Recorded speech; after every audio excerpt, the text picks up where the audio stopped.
Hey, so welcome to this quick little brush tutorial. I've finally gotten around to customizing my brush pack for Clip Studio Paint. I've pretty much moved over completely from Photoshop to Clip Studio. Um, so I tried transferring most of my brushes over from Photoshop, but a lot of them kind of just fall short of how they work in Photoshop once the textures and brush sensitivity, all that stuff is transferred over. So basically, I reworked all my brushes, added a couple new ones, and in this video, it's going to be a quick walkthrough the current brush set that you see here. So you can check out the link to this brush pack in Gumroad if you want to purchase it. But there's 36 brushes. It covers everything from sketching, masking. I have some painting brushes, some pen tools, some texture brushes, blocking, like paint blocking brushes, and a couple specific use case ones. So let's start from the first kind of default round brush, and we'll move to the last one. So the first one is nothing special. I call these default because basically they're non-textured brushes, and I mean it is pretty much the default, but I included it because it's just, it's a must-have in your toolkit. So default round brush. So one thing to consider is that Clip Studio Paint doesn't I guess brushes don't act as snappy and as fast as Photoshop. I don't know if it's the way that Clip Studio processes the information, like it might not use your graphics card or something. So you can see when I make the brush really big, it's laggy, but that's just for every single brush. So still be reasonable. This canvas size is currently over 5,000 pixels wide. So that's kind of resolution that I tend to work on, over 3,000 pixels in height or width. So the textures will work out best at that scale. And yeah, so down here we can see the subtool properties. So for most of the brushes, I have, obviously brush size, but the blend mode, I'll sometimes use blend mode brushes in my painting process to add highlights and stuff like that. So I've included that on most of the brushes. And then for the default ones, we have hardness as well, so we can make the brush harder or softer. And you can see I've adjusted the spacing and stuff on all of these so that they perform as well as possible. I'm not running a crazy PC or anything like that, so I've got to make it work on my own machine. So yeah, I'll just run through these relatively quickly. Won't go too far into detail, but the first couple ones are non-textured. So this is a half moon brush. This is great for adding in hard edges while painting.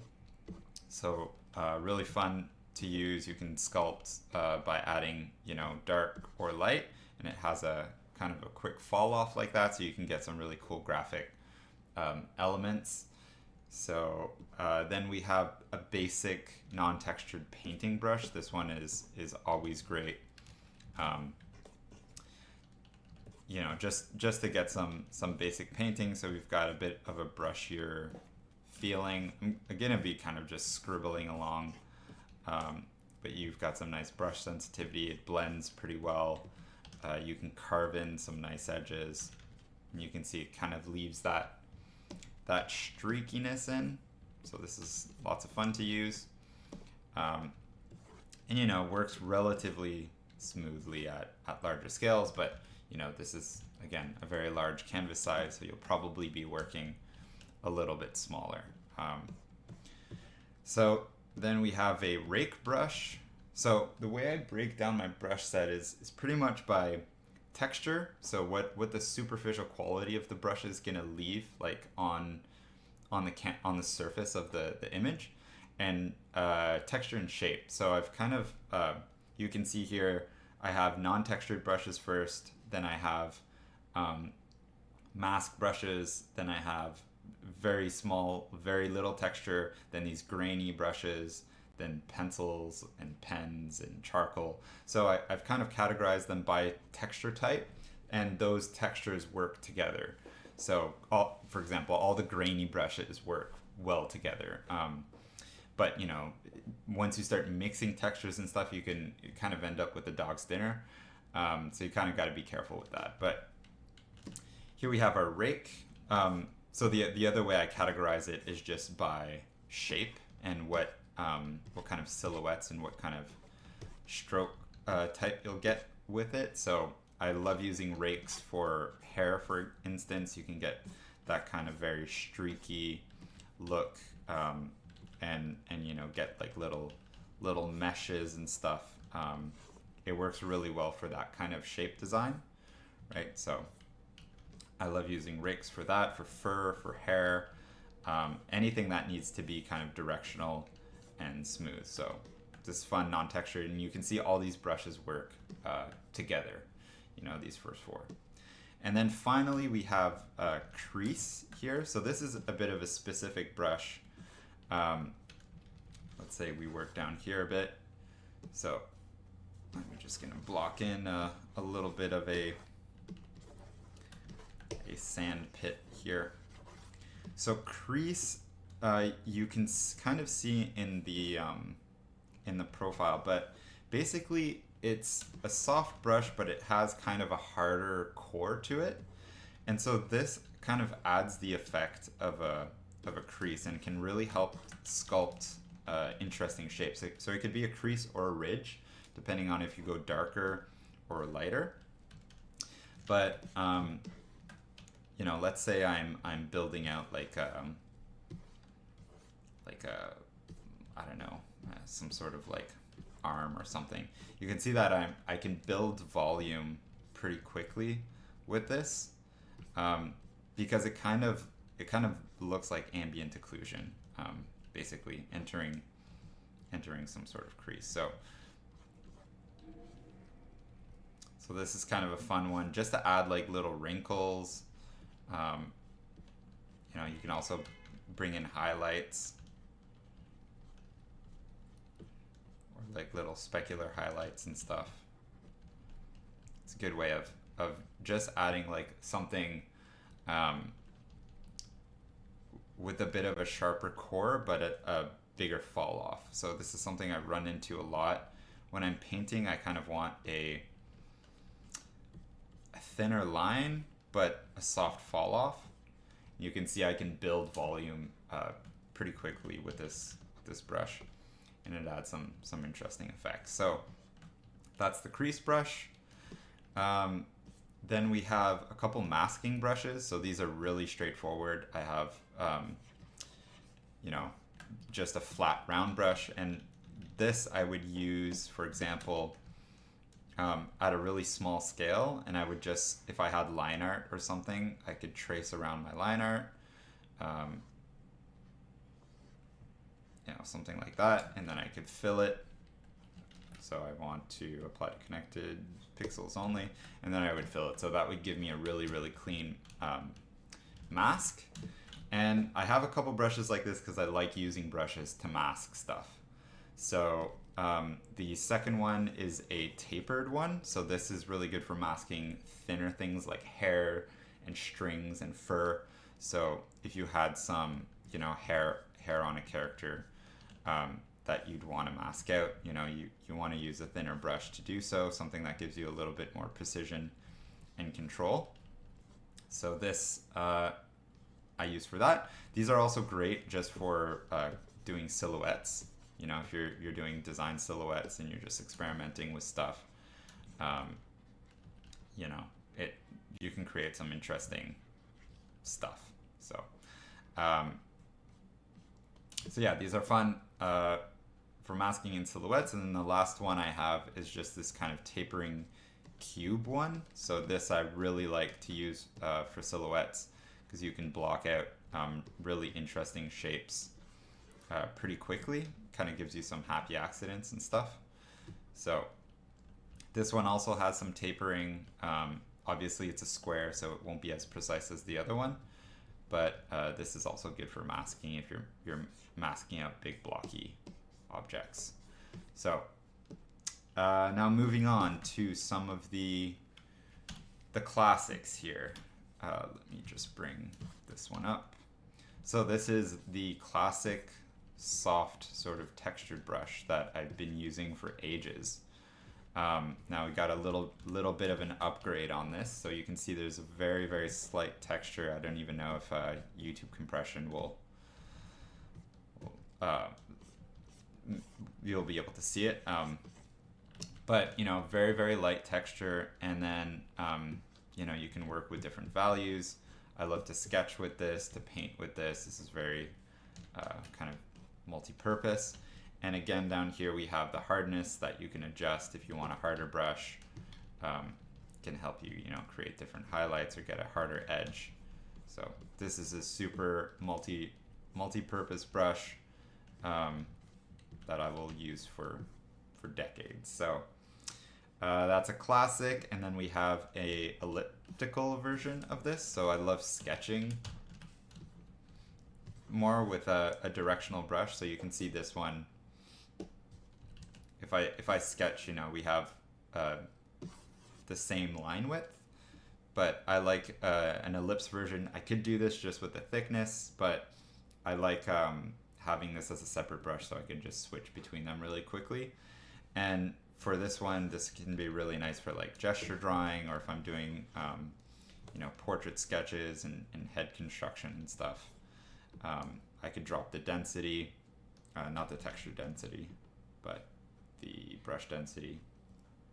If I wanted, it's basically like flow in Photoshop. So if I wanted just a little less opacity, and I can, yeah, sketch stuff. So obviously not really paying too much attention to what I'm drawing, but really nice sort of tapered brush. And you can also bring the kind of flatness of the brush up. So I can make that, by increasing the thickness, I can make the brush even flatter. And so you get more of that calligraphy sort of like tapered look. So this is really fun. You get some energy, some dynamics, you know, can be great for gesture drawing. And it kind of acts like charcoal in a way, like a charcoal stick, or a very, like a pencil that's been sharpened to a very long point that you're using on its side. So you can get, you know, thick kind of shading like this, but you can also get a really nice thin line. So this is great for figure drawing, gesture drawing, that sort of thing too. Okay, moving on, we have a rake that works with this. So similar texture, you know, I would just use this for like hair and fur and stuff like that. So if I was doing a portrait, for example, I might sketch the head and the face, eyes, the features with these two first ones, and then the rake to do the hair, just to get a little more texture in there. Okay, now moving on to the grainy brushes. So these are a bit of a update. This is a new style of brush that I've been using in Clip Studio. So this uses just the shape of the brush to create the texture. So there's no texture on this brush. It's just using the brush tip and kind of randomly placing it. But what's really nice about this is that you get variety in texture, and you kind of get this like pointillism sort of effect where as you build up the brush, I love to paint with this because you can really build up texture and volume and get all this sort of like transparency in the texture, which I find really cool. So I'm just kind of sketching whatever random shape here, but you can see that it's leaving, there's transparency in this. So if I wanted to come over with a color, I can actually go over and it'll sort of brush kind of in between, like it'll leave some of those points out. So you can glaze basically and leave, there's like negative space left between the texture. But it still builds up in opacity, and you can see that it creates all sort of really cool color jittering and stuff, where it leaves a little bit of room. So you can see I'm blending red and orange and yellow, and it's from far, it's just going to look like a gradient, like a really soft gradient. But when you get up close, you know, you can get some really cool effects from like layering different colors and stuff.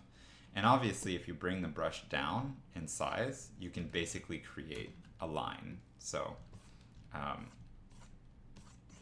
I like changing the size of my brush often, so you can still get hard edges,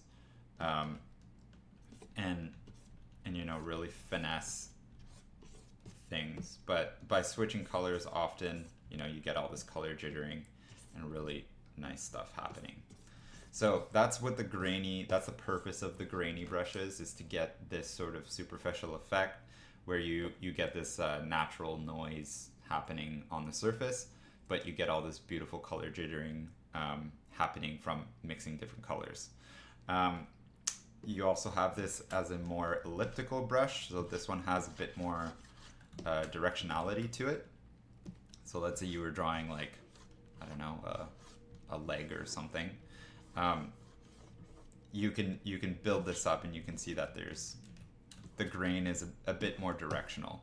So by having more directional grain, you can kind of you can let that grain follow the form a bit better, and you can kind of like build up. Yeah, it just gives directionality to your form, almost like cross hatching would. So it's sort of similar to this one, except a bit more directional. That's all. Then you have this flat one. This is almost like a hard brush version of this. So it still leaves a little bit of negative space in between. It's a little bit of a softer effect overall, but this one's really nice to carve some more hard edges, and you know, it still blends out really well. So a bit more painterly, and the effect of like the surface effect is a little more subtle. So also a nice one. And then we have this half moon again, which is great to chisel edges in. And again, it kind of depends on those overlaps.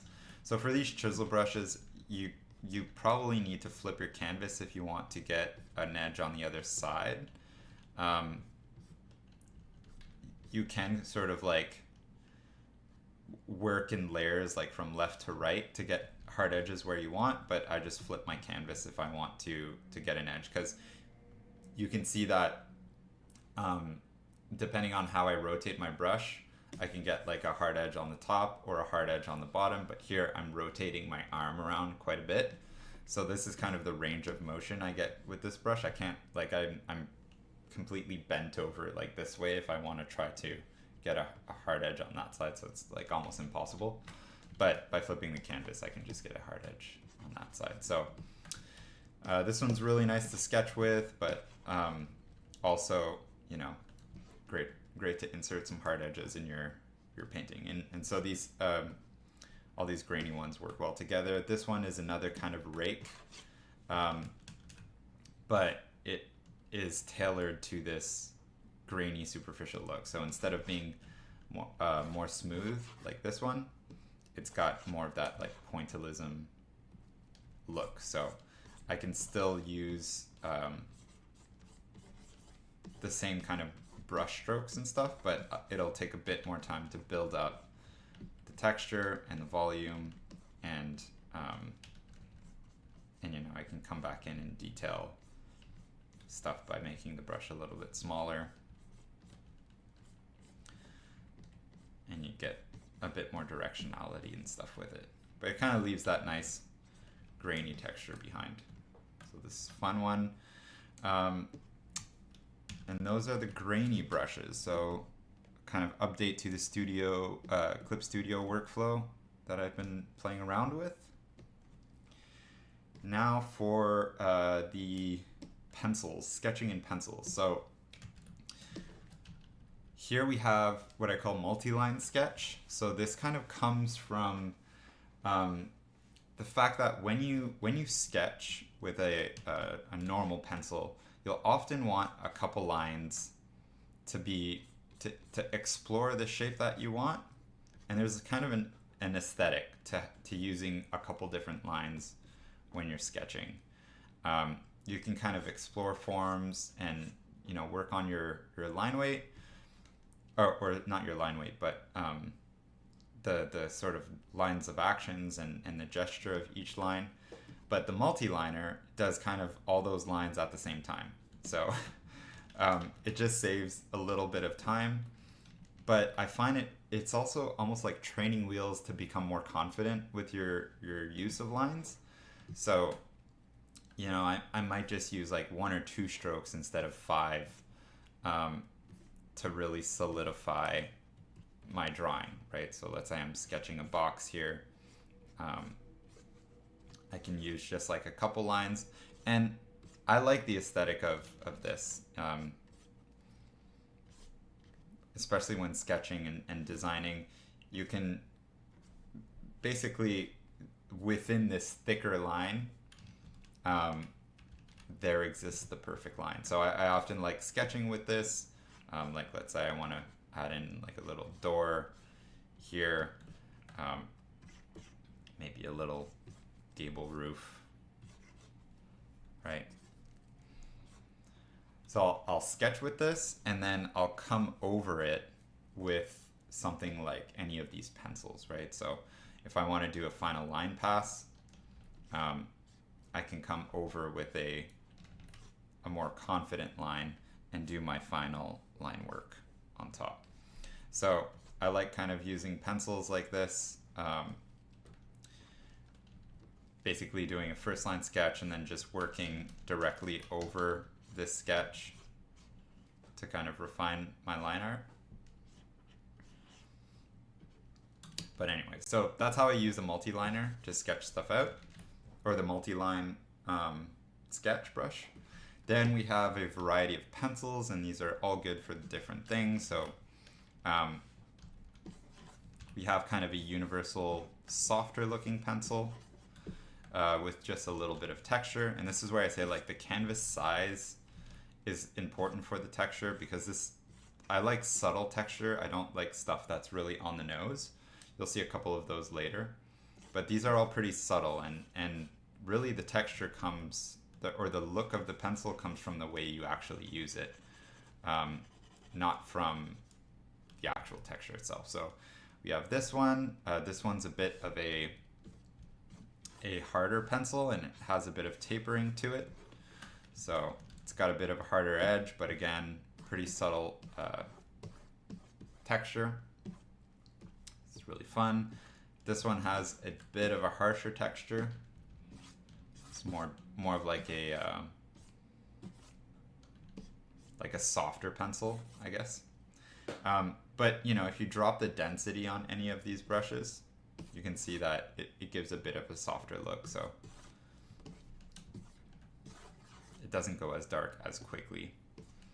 So yeah, you can sketch stuff. I do line art with some of these brushes. For example, I might sketch with the lower density and then bring the density up and do, a final line weight pass just to kind of like tighten up sketch. Something like that. And those are pencils. So 3 great pencils. I do line art, do sketching, all that stuff with it. Now we have some pens. So I have 4 different pens. Here we have basically a solid pen. So this would be something like a micron, but basically you draw with it and it's solid. Now, just because it's solid, it doesn't mean it's super basic. So you can see that there's a little bit of texture in here. And that little bit of texture does make a difference in the way, the softness of the pen.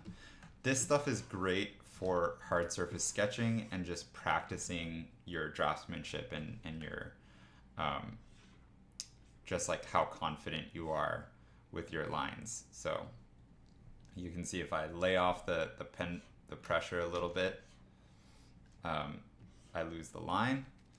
But you can use shift, like holding down shift will you can pull straight lines with it, so you can create really, really nice, clean, hard surface designs and work really quickly. So this is great for concept art, when you want to iterate through designs really fast.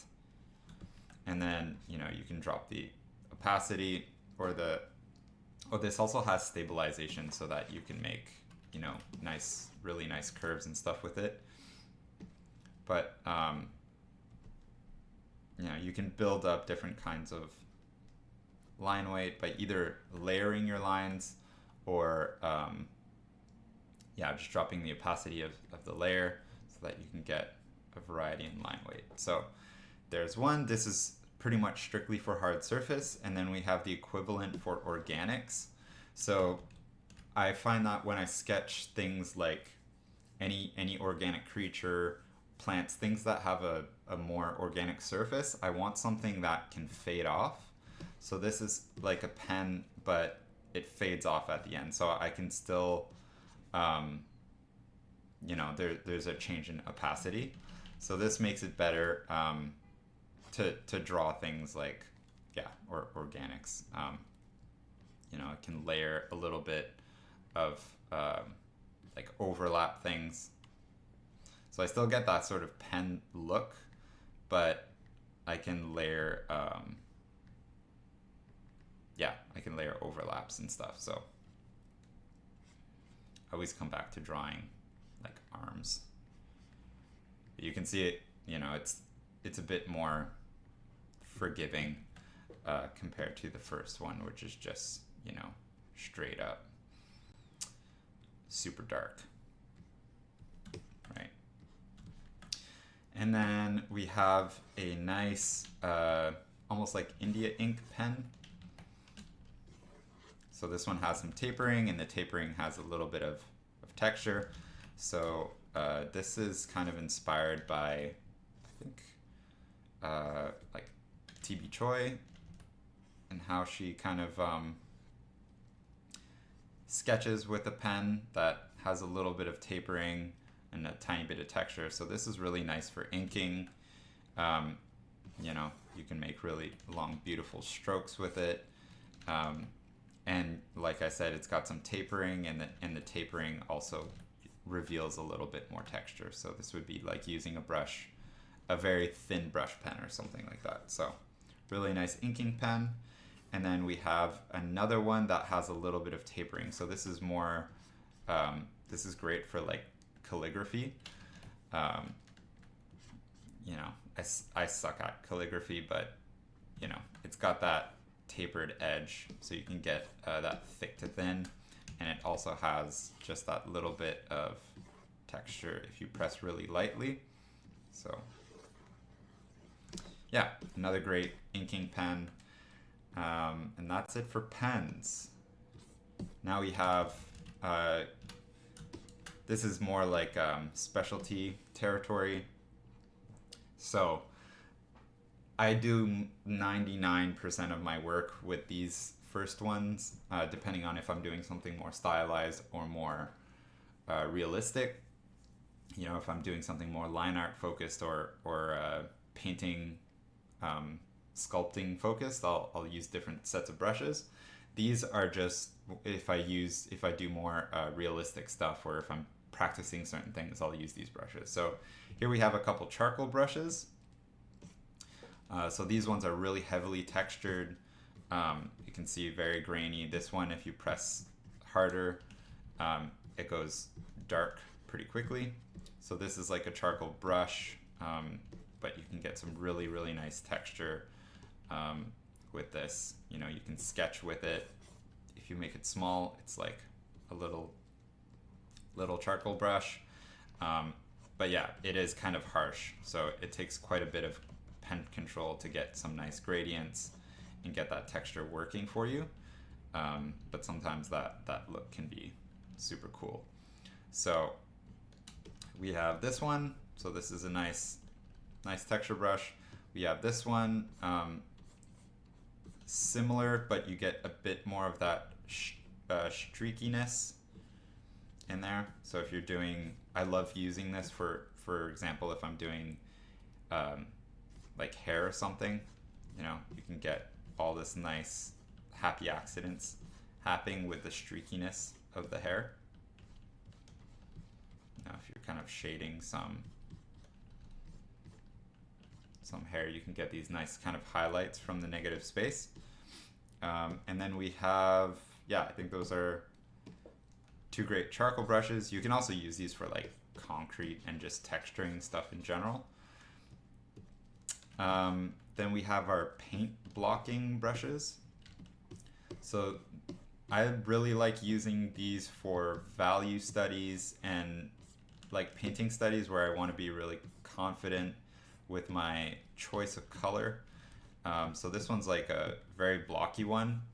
This probably fits better for like architecture, but it does have, it can change the angle. So, you know, you can like sculpt stuff pretty well with it, but it gives you you need to be confident with your shapes and with your brush strokes. So, yeah, not super blendy, not very forgiving in that sense. It lays down paint very quickly. So, yeah, it fits some painting styles better than others. But yeah, I love doing value studies and stuff with this because you need to be confident. Same thing for this one. So this is a kind of a cool knife tool, kind of like a palette painter's knife. And I've been practicing more environment thumbnails and stuff lately, but I love using this to create environment thumbnails just because you can like block things out pretty fast, and I find it fits well for like landscapes and stuff. So you can kind of like, you know, use like you would use a palette knife on a canvas, right? Like you can carve out parts of the landscape, you know, try out different, like build out blocky shapes. But the sort of horizontal nature of it helps or lends itself better to certain kind of subject matters. It's pretty hard to carve a portrait with this, although it's possible. I find it lends itself really well to environment painting and that sort of thing. So this is using it horizontally, but obviously all these brushes have tilt sort of activated on them. So you can also, you know, just shift your hand over and, you know, use it vertically too. So that's, you know, create some nice vertical streaks and you get all this cool stuff with it. So that's the knife brush. Love using it. Then we have a chisel paintbrush. This one has a very slight kind of canvas texture to it. This is a nice just general painting brush too. Trying to find something with a bit more contrast. But you can see it's got a really nice subtle little canvas texture. And you know, most of the brushes that I create, it's all about subtlety. This one performs a little less well, but yeah, I think that maybe just by you were maybe bring down the spacing on it. Yeah, if you were just to bring down the spacing on it. So obviously any of these brushes you can continue to customize yourself. You just go to Window, Subtool, Detail, and then you have all the other settings. But you know, bringing down the stroke gap or making that stroke gap a little bit wider will make it perform better. But you know, at the you're kind of exchanging performance for brush density, so that's kind of a sacrifice you might need to make.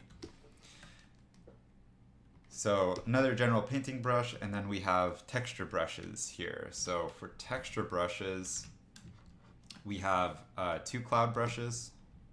So these are great for, you know, blocking out clouds and smoke and stuff. So just kind of random nice cloud shapes. You can really sculpt beautiful clouds and skies with this. You still need to be intentional with how how you use the brush, and you still want, you know, hard and soft edges and stuff, but you can create some really interesting um, cloud designs, smoke designs. Then we have another one here, just a different flavor. This I transferred over from Photoshop pretty much as is. So this one kind of as a big brush shape will kind of create these overlaps in the clouds for you. So if you have stuff receding, this is great for fog and stuff. You know, fog that's covering the ground or something. So for more realistic paintings, great cloud brush. Then we have the classic concrete brush I use for texture. I've been using this for ages. So this is just really great for texture, texture variation. I use it for blood, dirt, mud, anything that has kind of a grainy, naturalistic texture to it. So finally, we've got a couple specialty brushes. So these are flyaway hairs. So I'll use this on occasion, sometimes when I'm doing concepts, to introduce a couple flyaways. This can also be a good sketch brush. It's kind of similar to this multi-line sketch brush that I was using earlier. So it's really up to you how you use it, but I just call this hair because it's got that sort of stringy hair quality to it. We have sand, which is very similar to some of these grainy brushes, just lower density. So this can be great to add highlights, for example. So let's say we have a darker background. I like to use this to create kind of like textured highlights. And you know, you can use like a different blend mode or something to make those highlights really shine, and by kind of like overlapping some color and stuff. So so there we have sand, and then we have speckle. This is a kind of a dusty brush, so this is really subtle, but you know, can be really nice. Yeah, just a nice little subtle texture when you're adding final touches on an illustration. You want, you know, some little particles in the air, or you want, you know, some little particles around your highlight. It adds a really nice kind of tertiary little texture. And then finally, we have this specialty pour brush. So again, this is a nice little kind of final touch brush. So let's say we had a, let's say we're developing some sort of form here.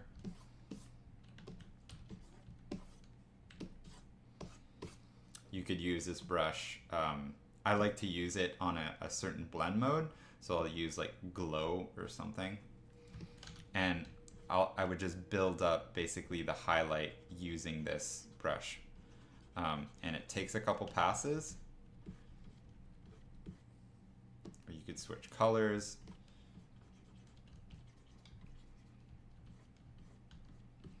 But you're kind of using the size difference and the overlapping to basically build up a nice kind of textured highlight. And then I might pass over it with, like, you know, something like just a round brush to let that highlight glow. So it adds a nice little bit of tertiary detail, and yeah, it's great for pours, but just great for highlights in general, where you want just a subtle amount of texture. So that's pretty much it. Those are all the brushes, one by one, how I use them. Like I mentioned before, you can, if you want to modify them further, you have some options, the options that I have exposed in the tool property, window, and then if you want to customize them further, you can go into window, subtool detail, and then you have access to all the other settings. So yeah, that's it. Enjoy the brush pack, and I'll see you in the next video.